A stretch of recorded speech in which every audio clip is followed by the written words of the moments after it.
everyone, and welcome to another episode of Speak, Film, and Enter, a podcast where we review and rank movies. I'm Nate. And I'm Dylan. And I'm Adam. Today, we are talking about Bodies, the new horror comedy from A24, starring a whole bunch of 20-somethings. Adam, would you like to tell the people about it? Indeed. When a group of rich 20-somethings plan a hurricane party at a remote family mansion, a party game turns deadly in this fresh and funny look at backstabbing, fake friends, and one party gone very, very wrong. So, first off, the term hurricane party, which I had sort of heard before, it's very literal. If you are not aware, if you've never heard this term before, Adam, are you one of those people? The premise going into this is like, okay, there's a storm coming, got it, like hunker down, have some drinks, whatever. But apparently it's a real thing. Like you get involved and grab like 20 of your closest friends and just get fucked up and have a great time. Buy a bunch of batteries and flashlights and booze and just go get after it. I had no idea. Right. We don't get them here. It's the Midwest. Right. So this is a real thing that people do. And in this instance, we are experiencing this hurricane with 7 or 6. I think 7. I think 6 20-somethings and a 40-year-old. Yes. There we go. Who is dating one of the 20-somethings. Mm-hmm. And they're loaded, super like big house on a hill with a gate, middle of nowhere, a huge pool, like 19 bedrooms. Or so it seems. Yeah, way too big. And it's just I'd never heard of the game Bodies, but it's very similar to Mafia or Werewolf, except a little more physically interactive. Yeah. Whereas with Mafia and Werewolf, you're sitting around a table, everybody closes their eyes, and people like kind of point. Whereas Bodies, you shut all the lights off, everybody sort of spreads out, and then you move around. And if the person who's the killer touches you, you're dead. And then as soon as somebody discovers a body, they scream bodies, the lights come back on, and everybody then spends time, like in Mafia and Werewolf, debating who the killer is. There's a collective vote. If you're right, the game's over. If you're wrong, you do another round. But not in any of those 3 games is somebody actually supposed to die. Yeah. Yes. In this movie, however, that's kind of the premise that they give us is cocaine, booze, bodies, and oh shit, somebody's actually dead. What happened? Yep. And it's a hurricane. There's no power. We're locked in this house. We can't go anywhere. No reception. There's a killer among us. Yep. No cell reception. That's a big one. I thought that was interesting touch, because I think we've talked about, maybe on the podcast, but definitely just in our conversations about movies, how it's kind of harder now to make modern, like, whodunits and certain like murder mystery stuff because of technology. Because we see a it's lot so of easy them, to just be like, why didn't they just call the police, or why didn't they just take a picture on their phone, or right? So this was a clever way of getting around that by having it be during a hurricane. So like that's why they're isolated. That's why their phones don't work. That's why the power's off. And I thought that was effective. I totally agree with that, because a lot of times we'll see, like we've talked about this, where even just like a mini series or like a lot of murder mystery stuff that's written and original now is written like in the 90s or earlier. And I think a big reason of that is for them to just be like, just get rid of cell phones and mostly the internet. And where you could look stuff up on a whim and figure stuff out. Right. It'll be easier and more interesting for us to write that way, or so they think. But I agree with you, Dylan. It was a clever way to kind of give us this sort of locked house. There's a killer loose and we don't know who it is. And they can't just leave or call the police because the only car they had, can't use that because battery's dead. And then there's no other car. And because of the hurricanes, they're just stuck. And now what do we do? It reminds me a lot of The Thing. And I know we talked about that when when we reviewed that, the old one. That was, I think, a couple months ago. I think that was this year. I think it was last year.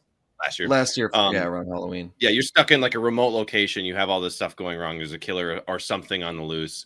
Much like the video game that got popular a little while ago, Among Us. It's just a reimagining of that, and that's always been exciting. That's why that game caught on so quickly. That's why The Thing is so good. It's reimagining or putting yourself in that situation, putting different personalities with different personalities, seeing how people interact. That's always going to be the most interesting stuff. It's character, right? It's sort of like that, turning like on each other, mixed with Mean Girls. Update it to some 2000s, 2010s with a little bit of like Knives Out kind of vibes, just as far as kind of the fun modern take on like a whodunit, right? Good jokes, kind of stylish cinematography and whatnot.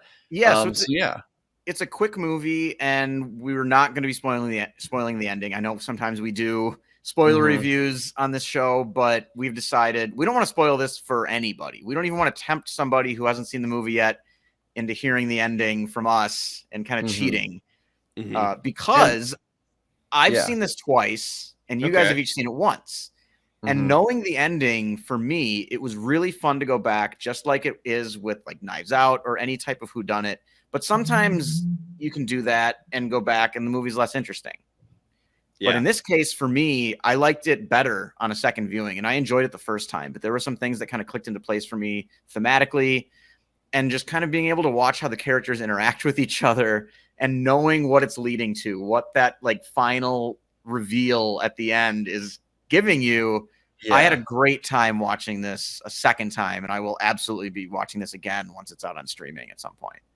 Yeah, when I like you said, now knowing the ending and stuff, I do want to watch it again. I think that would be a fun experience, and I think I'm probably where you were at after seeing it the first time, which is just I did have a lot of fun, and I didn't really get a chance to think about really like the themes or like what it was trying to say, because I was just in the moment with the characters, kind of trying to like lose myself, trying to figure in, out like, who the horror, yeah. and trying to figure out who it is. And, so I think I want to watch the second time just so I can kind of try to get an idea for more like what the message is of the movie. Because the way I felt when I walked out of the theater was just like, ooh, that was really fun.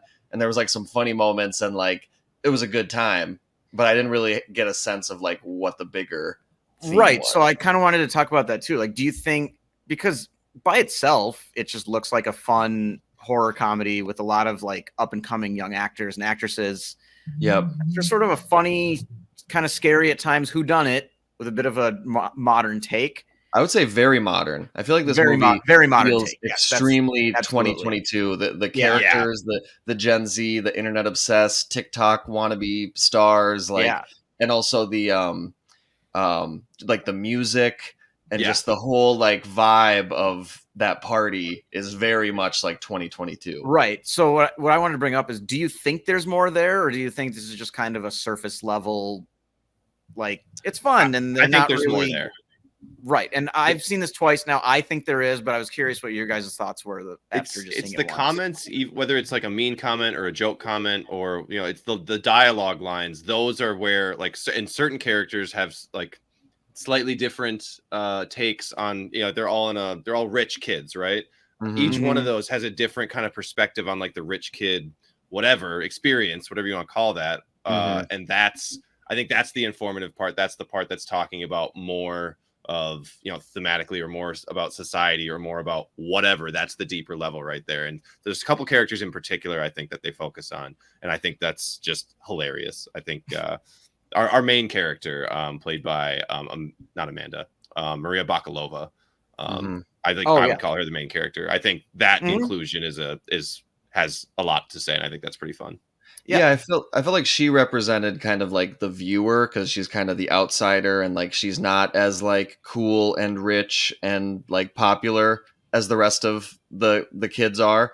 So I kind of definitely picked up on that, and I also felt like even though I didn't necessarily pick up on like the bigger themes and stuff, I definitely noticed that this is a movie that's kind of making fun of its characters as it goes, kind of the way that like a lot of horror movies in like the 80s or 90s would, right? It's like all these characters are almost like parodies of like the jock, the hot girl, the geeky girl, and now this is like the updated modern version of that, where it's like the TikTok star, the wannabe actress, the dude who just does a lot of cocaine and has a lot of money.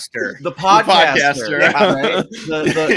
The 40-year-old guy who acts younger and looks younger and kind of is just like kind of a cool hippie dude. But also, I liked his inclusion a lot, because there are a couple moments where he like, you can tell he's kind of trying to stay young and be hip, and but like there are moments when he doesn't really speak their language, so he doesn't know if they're messing with him or if they're just like being mean. Yeah. Or it just really throws him off. And I like that inclusion. So I thought he was fun to have in there.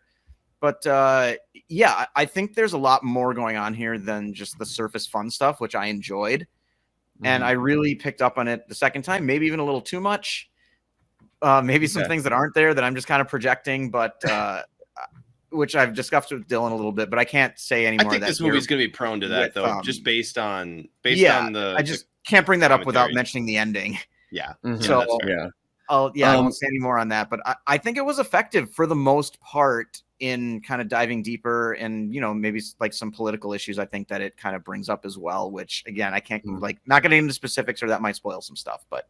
Yeah, I was going to say, so to pivot away from that so we don't go down that road and give anything away, should we talk about like the performances or just like the ensemble? Because this has a lot of up-and-coming actors who maybe you don't recognize their name, but like what they've been in. Yeah, so I was really excited to see this because there are a lot of young actresses in this movie who have been in really good, in my opinion, indie movies. Or just like starred once in something that a lot of people have seen. And it's a lot of stuff that I've seen, but I know a lot of people are going to be unfamiliar with them. The kind of biggest name I think here is Amandla Stenberg. Yes. Who is sort of one of the leads. She's one of the two characters you meet at the beginning of the movie. And you might recognize her she played the lead in The Hate U Give. And she was also Rue in the first Hunger Games movie.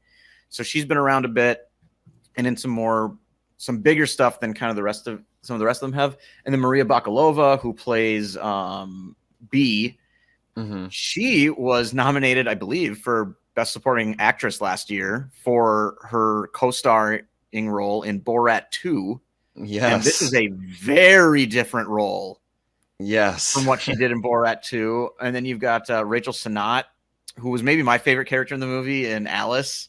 Yeah, she really was kind of stealing scenes. She played the lead in Shiva Baby, which came out, was that 2020 or I think it was in 2020. Yep. I've got it. Oh, yeah. Which I really like. It's like 70 minutes long of just like pure post-college anxiety. And I think it's a really good comedy. And then, of course, you've got Pete Davidson and then Lee Pace, who Adam reminded me was Ronan in the first Guardians movie. Yeah, so he's our 40-year-old like hip guy, young dude. He's Ronan in all the Guardians movies and Captain Marvel and stuff. So like he was in like Marvel characters. It's like, what? How did you pull this? He was in MCU. I didn't even recognize him. Well, yeah, he's not blue in this movie. but you think like when they're most characters that have come up in the MCU, I'm like, oh, let's find out who that is. Let's dive into them a little bit. Let's see what other stuff they've been in. Like, how did they get this gig? All that kind of thing. And I just didn't do that. I was like, oh, it's just a dude. Like, who cares? He's just a bad guy. But yeah, I thought they really worked well together. Like, I felt like they were playing off of each other really well. They kind of they seem like a real friend group, but also a friend group that has issues that nobody wants to talk about. And that was interesting seeing those get brought up when they kind of start to turn on each other. The arguments and kind of dialogue and kind of insults that they throw at each other felt very like genuine. And it just, I don't know, it felt like a real friend group that, maybe isn't as close as they all pretend to be. Just like that's your friends in like high school or something. Well, it's one of the things I think we can talk about without spoiling anything, just kind of a theme of, they make a big deal of like the sanctity of the group chat. Movie where that's like gospel to them. Like if it wasn't in the group chat, it's not real. It didn't happen. And I think this movie tries to talk about kind of maybe the fragility of friendships when they're just purely based like over like your phones or on the internet. Or like in person, all of a sudden a disaster strikes and you're in person with all these people, but you don't quite know them as well as maybe you think, or you're not as comfortable with them in person as maybe you should be because so much of your relationship with them is virtual. And so I thought that was an interesting thing that they kind of play a lot at the beginning of the movie, but all the way through. I think that carries like beginning to end. I'd agree with that. Yeah, I like that point. I think I was just going to say, too, I thought that they did a good job pulling off kind of the horror parts or just like the parts that were meant to be scary and meant to kind of raise the tension. I think they did a good job of that. A lot of, walking around with your cell phone light in a dark house where you don't know where things are. And like they did that very well. I liked how like some of them had like glow sticks on and some of them like, so like you can kind of get like, it looked cool and it felt like kind of a fresh take on just like we're all trapped in a house and there's a killer. Yeah, one of the things that made me laugh the most, especially the second time, was just that there's a character that never takes off her like glow stick necklace. Yeah. Even when people are dying and they're looking for a killer and like they have blood on them, she just never takes it off. And it looks so funny whenever it's dark and like she doesn't have a flashlight or so. I just thought it was very subtle, but like they never draw attention to it. But just the fact that she never takes it off is very comical to me.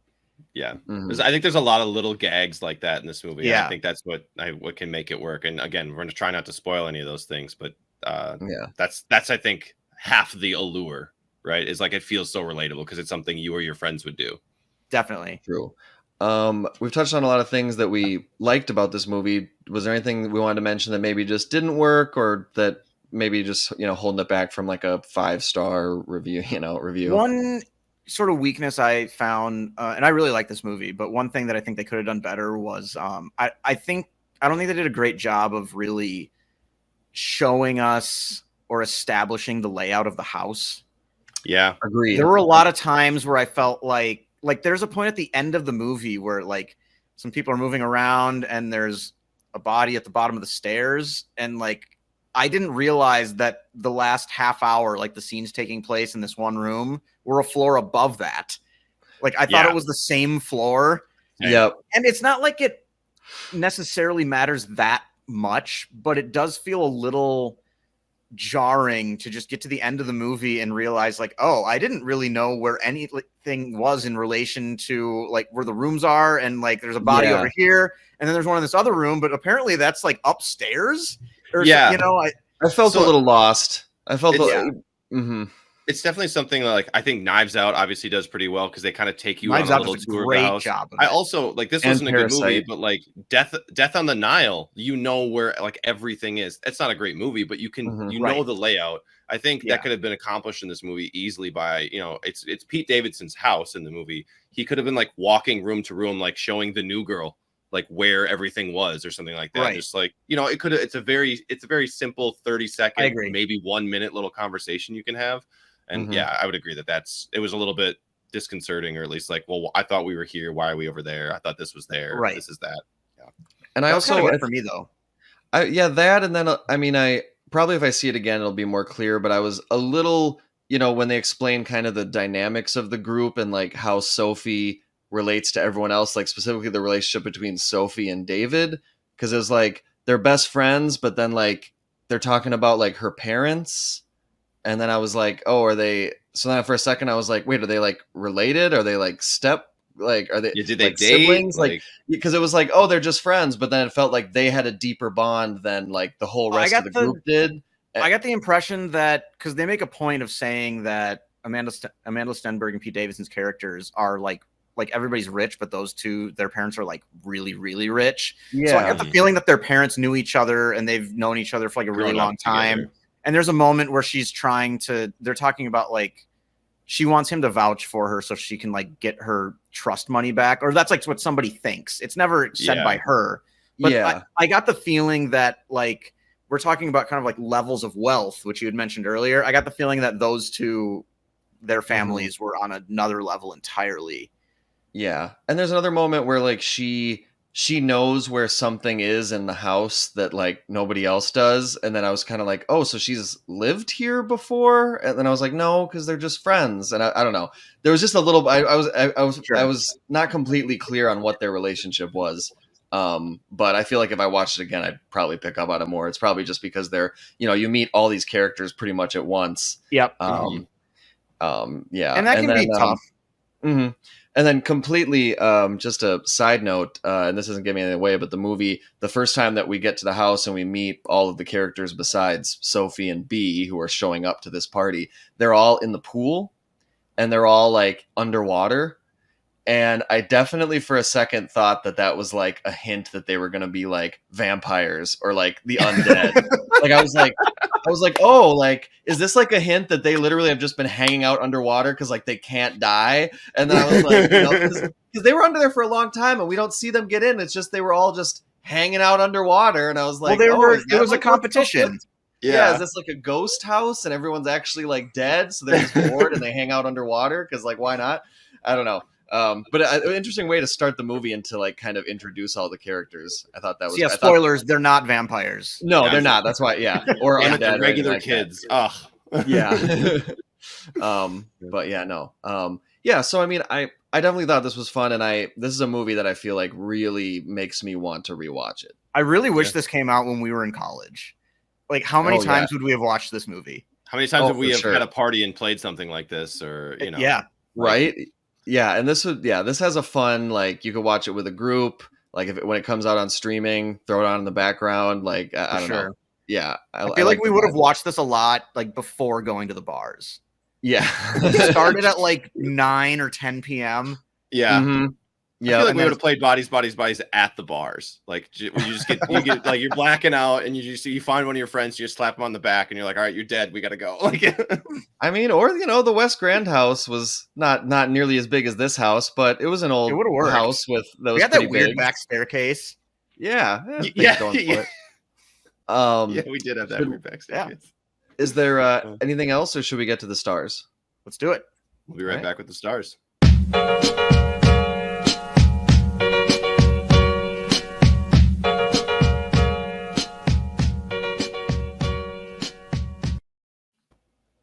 All right. I'll go first. When I walked out of the theater, it was between a 3 and a 3.5 for me, because I thought it was a really good time, but it felt a little just like it was a good time. Since I've thought about it more and kind of read some takes on it and talked to you about the stuff that you picked up on seeing it the second time, it's kind of elevated it to like a 3.5, 4. So I'm just going to give it a solid 3.5. I think it's very good. I think it's a fun, modern take on a classic kind of type of movie, and I just I had a really good time. Like I said, the music, the characters, it all felt like this movie just like came like straight out of TikTok, or like straight out, like it just like it feels so modern and like now, and not to mention it has all these up and coming actors and actresses who I'm sure will go on to great things, and this can be a movie that we look back on 10 years from now and be like, yeah, remember when they were all in this movie? Like, it kind of has that feel to it. Yeah. So I'm gonna give it a 3.5, and we have our mid-year movie rankings coming up, and I will say that right now this is my highest 3.5 of the year. Okay. So it's a really solid 3.5, and I look forward to rewatching it, and it could definitely get up to a 4. Nice. All right. I can go next if we'd like. Yeah. I'm right in line with Dylan here. I was looking at a 3.5, and I'm going with a 3.5, just based on how much I did enjoy it, how much I do want to watch it again, just to pick up on other stuff and catch our themes and all that stuff. I did enjoy that it was in the theater, although my theater was it wasn't very full. But sometimes when you have a full theater, people laugh at different moments, so that it feels like a more funny movie. I still laughed at a lot of this stuff, and there was a group next to me that laughed at nearly everything. So we had a good time.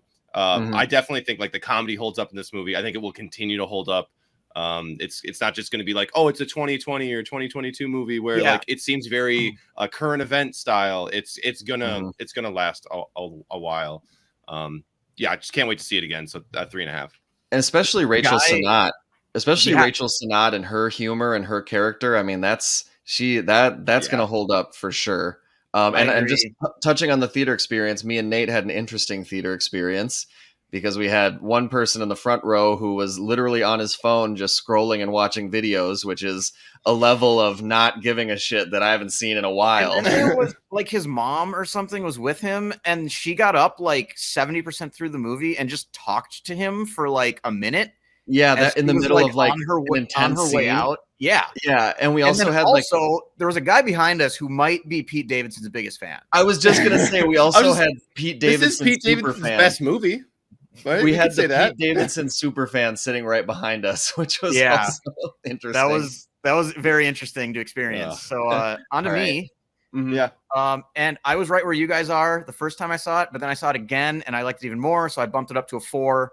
I like this a lot. This is one of my favorite comedies of the year. And I'd kind of mentioned a little bit earlier, I think the second time watching it, I picked up on some political commentary I think is there. There's a chance that I'm, like I said, that I'm just kind of projecting some stuff onto this movie that maybe wasn't intended. But I think I think there's some really solid political commentary going on with this movie that you aren't really going to pick up on until you know the end.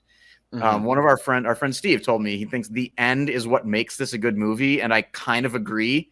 Yeah. Like, it really elevates it for me and made me think about it a lot more and want to watch it again. I think if the end was different, it may have just kind of fallen into that was a good time and I'm going to forget about this in 2 weeks kind of category. But I think the end really works and it elevated the movie for me quite a bit.